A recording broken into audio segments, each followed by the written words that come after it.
Hi, guys. Welcome to another episode of What Are You Sporting About podcast. I am your host, Fabienne Raphaël, the protector of athletes. And just to reintroduce myself to you, I am the founder of What Are You Sporting About, the podcast, which is inspired by my best-selling book. If you're watching this, you can see the book at the bottom of the screen, What Are You Sporting About?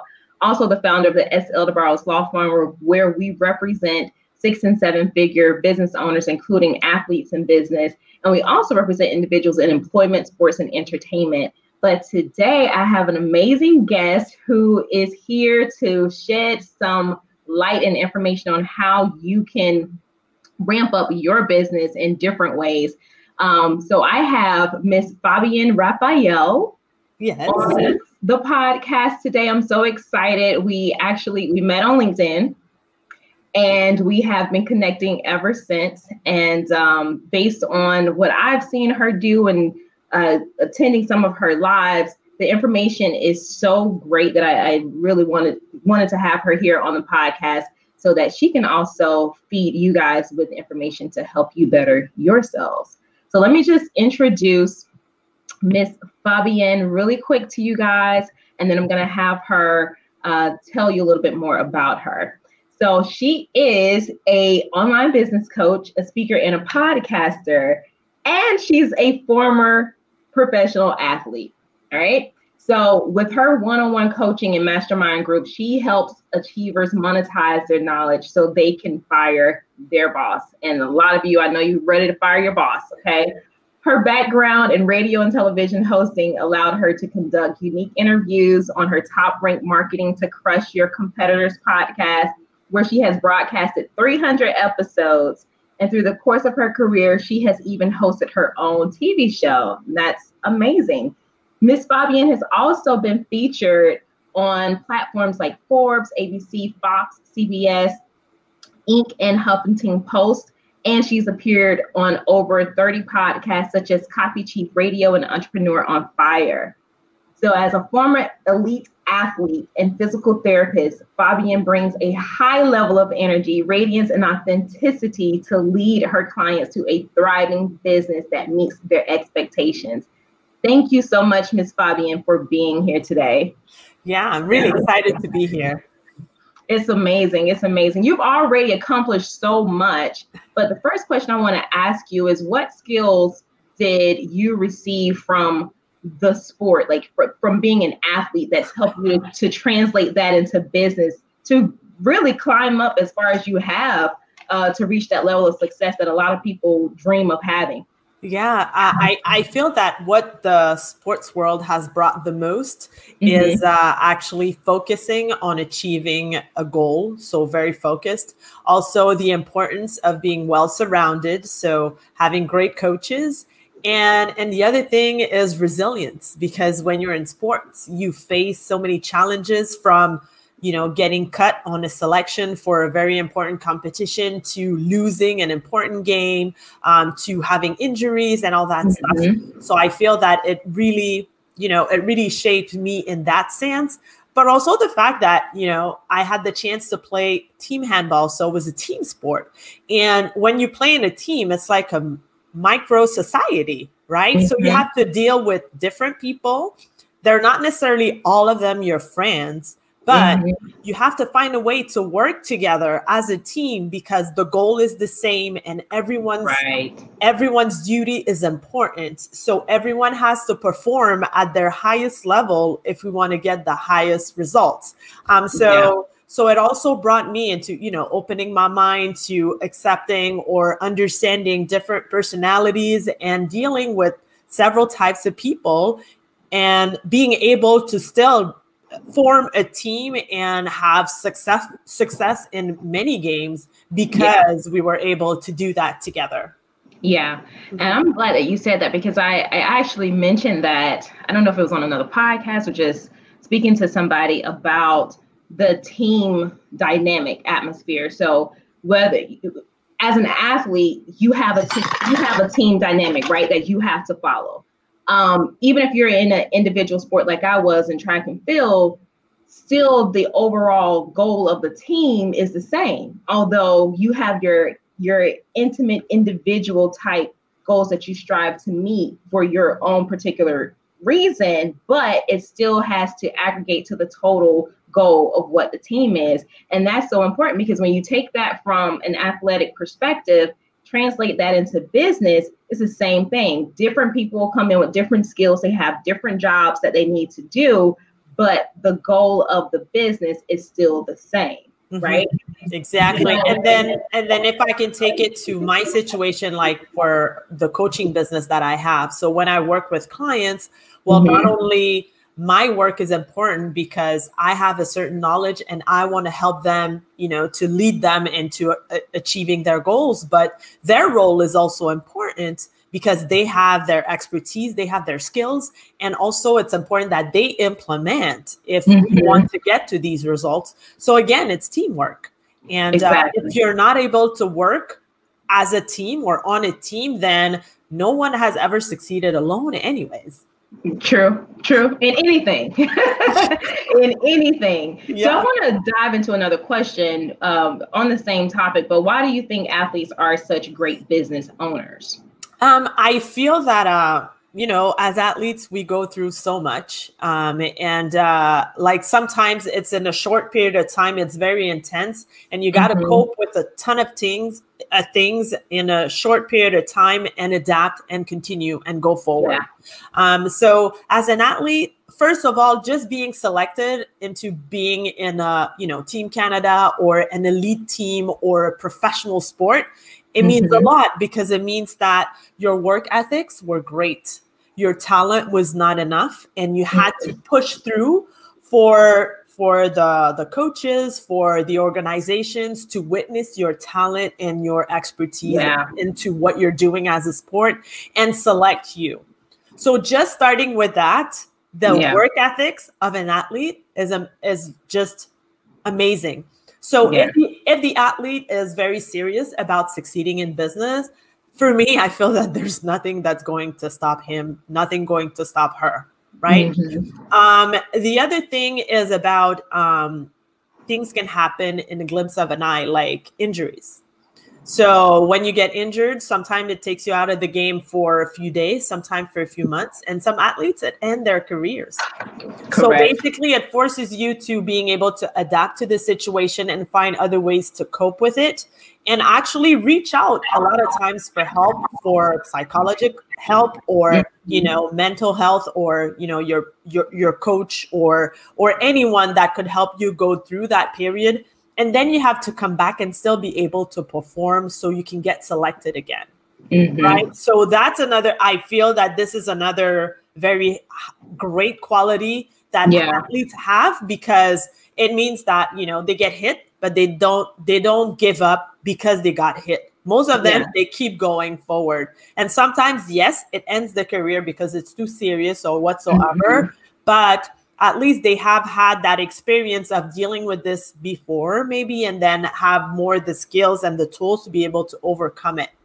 Right. So to me, like, they're kind of like relentless to what's happening. And I feel that a lot of, that a lot of businesses fail because, people give up way too soon. And sometimes they're very close to accomplishing something, but they decide it's not working out and they just let go. But I feel that athletes, they have that extra push, and they can keep going for a while until it works. So it's not like they don't give up until it works. Yeah, the resilience. Yeah, having that resilience is so important, and especially as a new entrepreneur. And I know a lot of athletes don't really see themselves as entrepreneurs, but they really are. The game itself is business. You are in business from the moment you sign that contract. You are in business. And so I think a lot of people, especially athletes, don't recognize themselves as being entrepreneurs. And once the game is over, there's a little confusion about, okay, what do I do now? But failing to recognize you've been resilient for so long. You have persevered through everything to get to where you are, where you were. You can still use that same mindset to carry you forward in your next phase. But then we have some other individuals. So if we're talking to another business owner who does not have an athletic background, not saying that they've never been resilient before, but maybe they are the type of person where I want this to be perfect before I actually launch. Why is that a problem? Perfection, that word. I have a problem with the word perfection. I feel that it shouldn't exist because to me, perfection is just an illusion. So perfection is actually a hurdle because, you always feel that you need to learn more and study more and buy this extra course and read this extra book and, spend your time at your desk planning and evaluating and calling people and, like just dreaming about it, but not necessarily doing anything with it. Yeah. So you have plans, right? Because I'm saying that and I'm laughing because the majority of the clients I work with, like these are people that have been, having that business in mind for years, but for some reason they never took action on it. And something happens like midlife, or they realize kids have grown and I'm done with this. And am I going to still work at the same job for an extra 15, 20, 30 years? And they freak out and they're like, I should do something for myself. So the best way actually to get started is to actually get started. I feel that if you ask anyone that started a business, they've never started like when it was perfect. I mean, it's a constant evolution process. Like every day you become someone different. And what you created today might change next year or in 5 years because you evolve as a person, because you get to learn about yourself and your clients more or better. And then you realize that if you chose that path and it's not really satisfying you, then you can switch and adapt and, serve other people or start another business whatsoever. And I feel that, either with athletes that have been identifying themselves maybe only with their sports, or other professionals that graduated at something and then feel that they're stuck working in that area of expertise forever. Then again, what I answer is that, well, same thing as I just said about business. You become someone else, you evolve, you have, you have life experiences. Sometimes you might have like a big breakup or someone you met on a trip and you realize that you have a passion for something that you never thought you did before. And you decide to put your energy into that and helping people into something that you feel that you can help them with. So the thing, my message is this, is like, if you're overthinking it, and if it's too much in your head, then it will never happen as long as it stays in your head. Ideas are great, but they're not very lucrative. If you don't do anything with them. That's, being a perfectionist is still an issue that I work with on a regular basis. But I'm going to tell you one thing. So going to law school and clerking. So my first full year of clerking, I was here in Illinois, I was at the Cook County State Attorney's office, and seeing how fast these prosecutors are turning over files and need motions to argue, and they needed, research really, really quick, or they needed me to draft a motion really, really quick. It was so fast paced. That was the moment where I was like, okay, I don't have time to be perfect on it. I just need to get the meat in here, say what needs to be said, and keep it moving. You know what I mean? And so you're right about evolving. When I launched my law firm as a new law grad bar admittee, I had no idea what I was doing. And so the people who I was initially serving were not the people I wanted to serve, but I knew I needed to make money. Right. And so then as I learned the business and I learned what it is that I wanted to do, and became more in tune with myself, it was easier to say, okay, this is not going to be perfect, but I have to get something in place where I can adequately serve the people that I want to serve the right way. You know what I mean? And you're right, because there's so many entrepreneurs out there who are stuck or afraid to start because things don't look perfect from the outset. You know what I mean? And so that in itself, it keeps them in a stagnated position to where they're unable to truly fulfill their dreams or their goals because of that perfectionism type mindset. Mm-hmm. Yeah. And the thing I love to say is, the knowledge that you've acquired up to now, it has value. Correct. So even if you are a business virgin, you don't know anything about business, but you still have that expertise. You still went to school for it, or you've gone through something in your life and you know that you can help others with it, right? So if you're sure or have that certainty that you can deliver results, then you can make money out of it if someone is actually looking for the problem that you can solve. Right. And that makes a lot of sense. I think on that tip, there's so many people, myself included, as we grow and we really dive deep into our own selves and what our value positions are, then we start to realize that, oh, wow, I already have this ability here, things that we may have discounted before. And because there's no one around or no environment where people are saying, well, hey, look, don't you remember you did X, Y, and Z? Well, if no one's really pulling that out of you, then you don't even recognize that you have some great things about you that you've accomplished that you can monetize on. Yeah.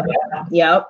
You're so right when you say that, because when it's so natural to you, you feel that it doesn't really have value. Like a lot of people have problems with that. So they'd be like, well, I can't charge for that. To me, it's so easy, right?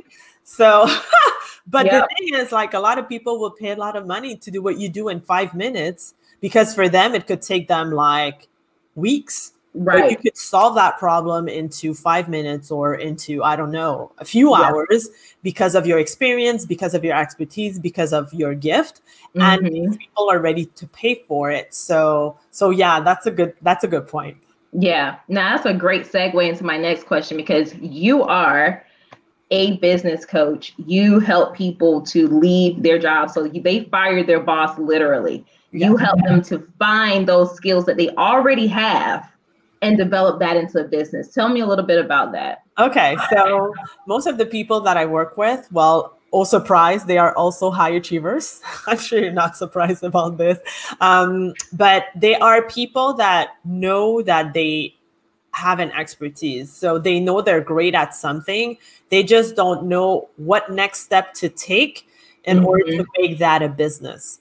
So all of the professionals that I'm helping, they have they know their talent, they know their expertise, they know their gift, and they just want to turn it as a business, as a coaching business. So what we're working on is for first thing first is how to get their first, second, third clients the quickly as possible.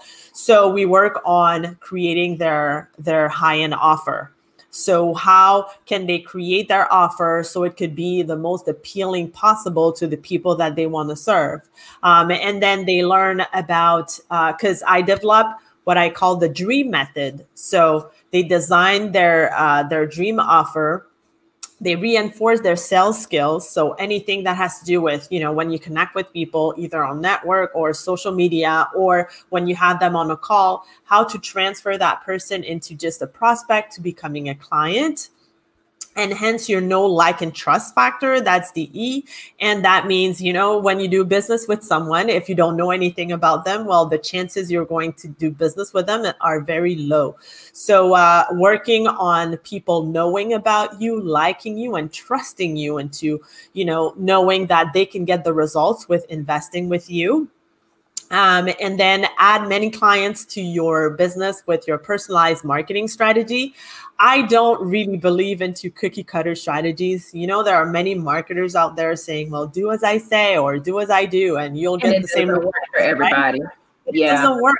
Everyone's unique, right? And your skills or your strengths are not necessarily mine. So we have to bring your strengths forward in your marketing for it to work. If you hate video and we base your whole marketing strategy out of video, guess what? You'll look bad on video and it won't be good for your self-esteem or reputation.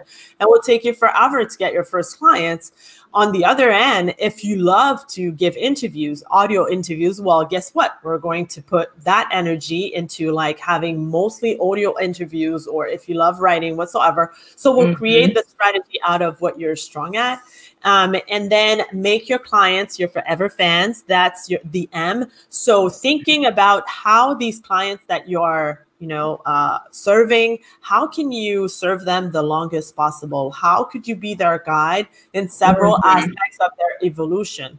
Because what some people tend to forget is that sometimes they're like, well, I'll have that client, and let's say my program is, I don't know, you have a program that's 6 weeks. Okay, 6 weeks, bye-bye. And then they go away. But there are chances that in another segment of their evolution in business or in life or whatsoever you help them with, that they might need your guidance for something else. So I also help my clients thinking about the long term, or how they could think about how they can serve their clients, not only at the beginning of their journey, but also like supporting them eventually, because that's the cheapest part of like the cheapest marketing aspect is when you re-sign your clients that you already have for something else, because this is $0. Right. And the benefit to the client though is exponential. That's one thing that, as I evolved as a lawyer, and the first lawyer in my family, the first person to own an actual law business, that was what I moved into, was finding ways to serve my clients over a long period of time, and hopefully to have them become a lifelong client. Because when I know what you've started with, and now I can guide you through an entire process and see your business grow, help you to protect yourself along the way, it strengthens the business, right? But it also strengthens that business relationship. And now it's more than just, I'm your lawyer, you're my client. It's really a family. It's a family of advisors and people that you trust, and people that you can call and consult with if you have any kind of issues. But I think what people don't realize is, especially when you're pretty much dipping your toe into the entrepreneurial pool, they're looking for the one-off clients. But from a marketing standpoint, you will always be on the cusp of just, spending tons of money, just constantly trying to bring new people in the door. And it's exhausting. It's so exhausting, And I love what you said about creating or designing plans for your clients, so it's not so cookie cutter. One thing a lot of people don't know about me, and I'm probably going to do a live or something on this at some point, but I lost $12,000 on a program for law business owners that didn't help me, because they didn't understand what I was trying to do. They didn't understand what my demographics or my market looked like here in Chicago. Chicago, when I say Chicago, it's like Chicagoland, a lot of different other cities that border the city. But they didn't understand that. It was, this is what our plan is. This is what we're going to teach you, regardless of the fact that all of that stuff is not going to work for me. No matter how much I said, I'm like, well, how do I modify this for what I'm trying to do?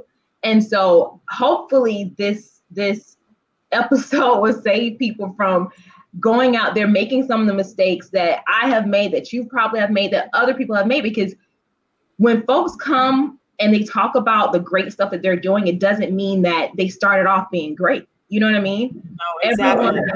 Everyone has had their moments where it's like, okay, well, I lost something, or I paid too much for this. But when you know better, you start doing better. And so if you need help, then that's the moment where you want to have a coach come on board who is dedicated and invested to helping you modify your plan so that it works for you. And the key word that you said here is dedicated, and that's what was missing in this place where you invested those $12,000, because they weren't dedicated into you getting the results.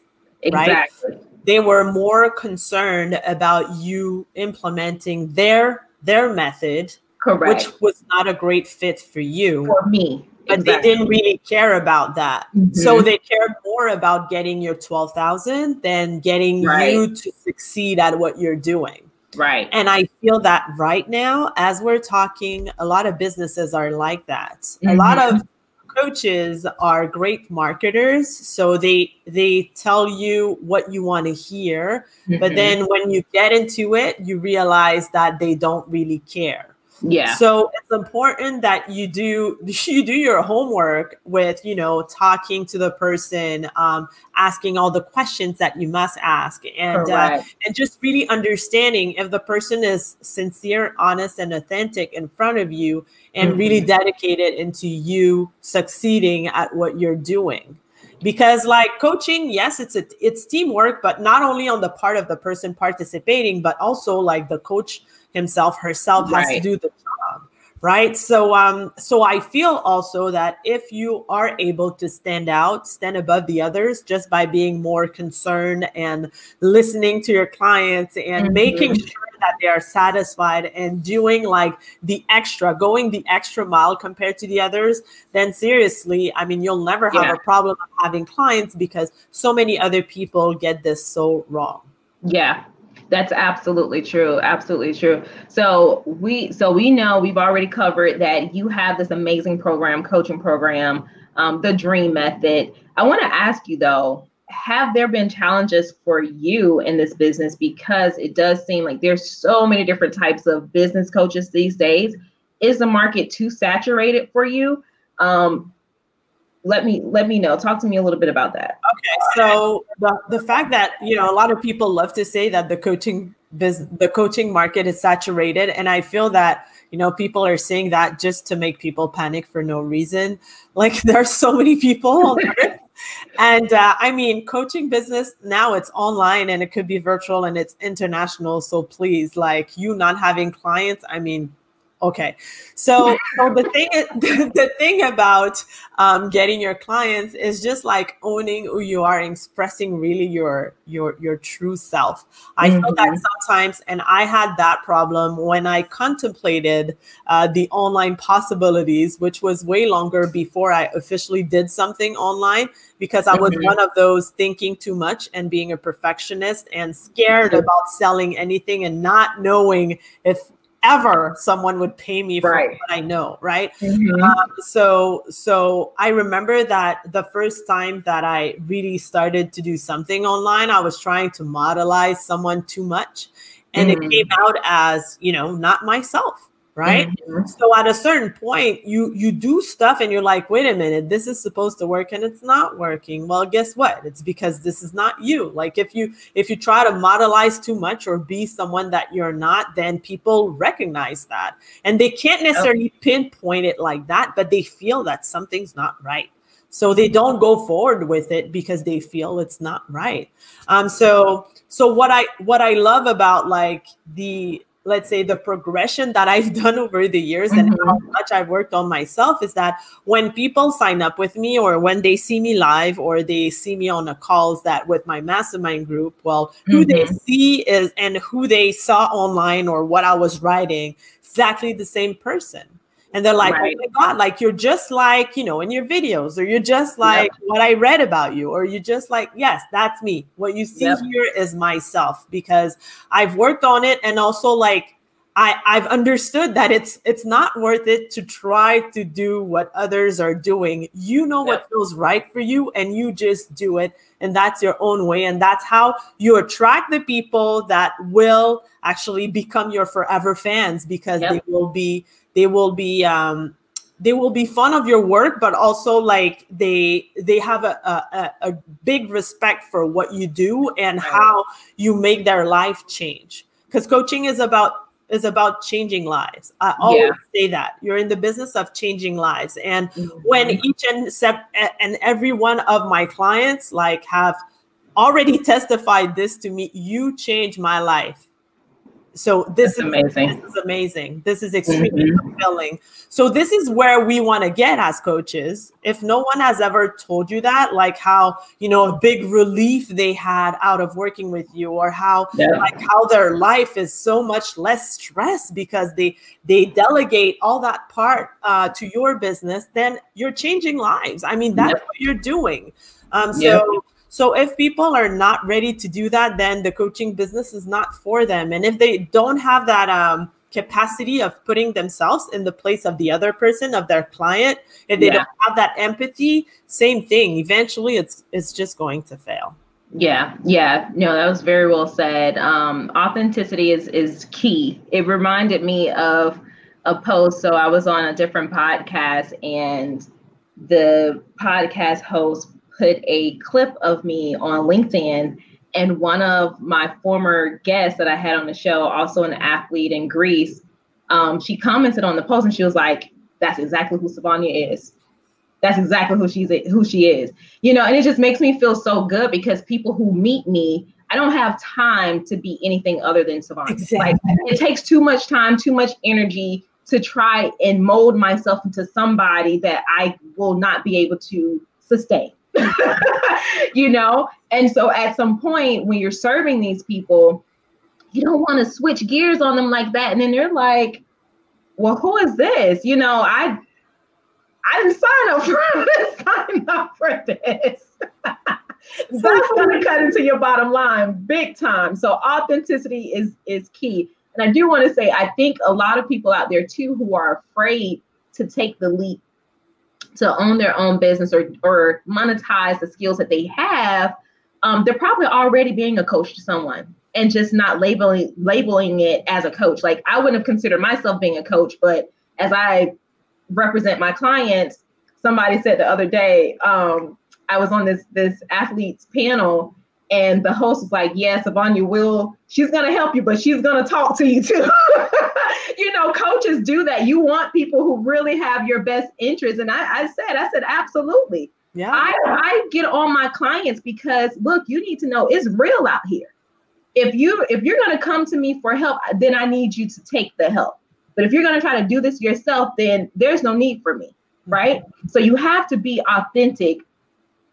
Hey, if you're a coach, you're a coach. You may not use the label, but don't stay stuck in not moving forward, taking that leap into something that will probably free up your life and give you the lifestyle that you really, really, really want. Yeah. And actually, you know, like when you decide to keep it all for yourself, it's like a little bit selfish. Yeah. Because, like, you know, if you have all that talent and all those gifts, then, you know, you could serve so many people, and you decide just to, you know, dim your light and keep it for yourself. It's like, it's as if like you're not really expressing your life mission, right? Yeah. What you were born to do. So it's a must. Yeah. Where can people find you, follow you, and sign up for this Dream Method course or consult? Yeah. So there are several ways on social media. I'm mostly on Facebook and LinkedIn, so they can connect with me there. My website is FabienneRaphaël.com/coaching if you want to know more about the coaching part. And then I have a free training that they can listen to, and it's the 3 pillars to a successful coaching business. And this is at go.fabienneraphael.com/webinar. So I can send you these links if you want to put them down, but these are really the places where you can find me, or you just Google my name. Okay, so I have, you're on Facebook and Instagram, LinkedIn. Yes. Website, FabienneRaphael.com/coaching for those who are interested in coaching. Yes. So if you want to fire your boss and you're like, I'm tired of this, especially with COVID-19 happening, there's been a lot of drama in the workplace. So if this was your moment to say, I am ready to do this, then this is the time. And then you have free training. Is that go.fabienneraphael.com/webinar? Yes. Okay. Perfect. So I have put that information in the chat. Are there any last words that you want to leave the audience? Anyone who is pondering the possibilities of taking the leap into the entrepreneur world? Anything? I would say that, and I've learned that with sports, but also with life, everything becomes so much easier when you decide to put someone in your corner. Whenever you want to do something big, of course, when you want to change or you know, have a better life or monetize whatever you have as a knowledge or expertise, well, it's scary because it's different, it's new. It's something that you've never done before, but you never will grow if you are not looking to tap into that uncertainty and that discomfort. And that person that will lead you will be like, it will, I'm not saying it's going to take away everything that you feel as, fear or discomfort whatsoever, but it's going to ease your way. Yeah. Sincerely. Yeah, I absolutely agree. Rome wasn't built in a day, and it definitely wasn't built by one person.